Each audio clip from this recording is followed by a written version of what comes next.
In this video, we're going to discuss intermittent fasting for beginners and how you can prevent problems if you are new to this. We are going to cover the correct way of fasting.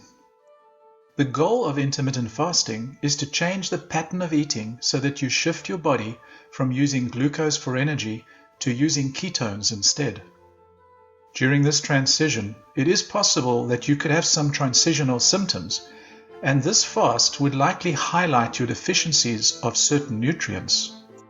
Stay to the end, where I share a tip on how you can instantly turbo boost your fat burning. Suggested supplementation. The most common nutrients that will be missing would be salt, potassium, magnesium, along with other electrolytes. The reason for this is when fat is converted into ketones, water is the byproduct and as such is excreted from the body. With this water, you will be losing these above-mentioned electrolytes. This is why you need to replace these in the short term. Additionally, you want to consider supplementing your B vitamins too, as this is important for metabolism of fats, proteins, and carbohydrates. A good source for B vitamins is nutritional yeast, which is an inexpensive way to get your B vitamins without dealing with the synthetic types that are available. Intermittent fasting, in its most simplest form, is really just skipping 1 or 2 meals. There are many versions of intermittent fasting out there, but I like to keep things simple, so I will discuss what I do, and it works. What to do. Next. The key is to start slowly if you are not used to intermittent fasting. And here is what I suggest. You can adapt this to the timing of your meals and eating patterns.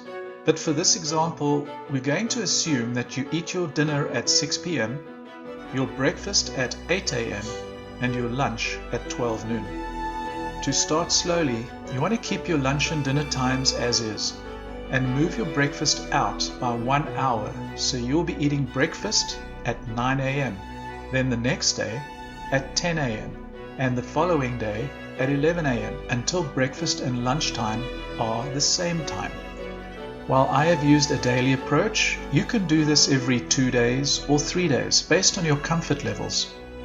So let us take a look at what you will achieve when you only eat 2 meals a day. You'll be eating at 12 noon and at 6 p.m., giving you a 6-hour window for eating. That leaves a full 18 hours of no food, in other words, a daily or intermittent fast. You can still consume liquids such as black coffee, tea, plain water or lemon water in the morning, leading up to your lunch at noon. If you find yourself struggling in the beginning, you can add some MCT oil, which can be derived from coconut oil, to your coffee to help keep away your hunger pangs. Your hunger pangs will diminish and your body will adapt without feeling hungry, most likely by the end of the second week. This is what happened to me. The point of this exercise is to train your body to use body fat for a fuel source instead of your typical carbohydrates. Based on the previous example, we are using what they call an 18-6 fast, but you can use a 16-8 fast, which is 16 hours of fasting and eating inside an 8-hour window, or a 20-by-4, where you are having your lunch at 2 p.m. and your dinner at 6 p.m., or a 20-by-2. This is totally dependent on your choice. I use the 18-6 because that's what I'm comfortable with. Some people end up eliminating 2 meals and having just 1 meal a day, known as OMAD.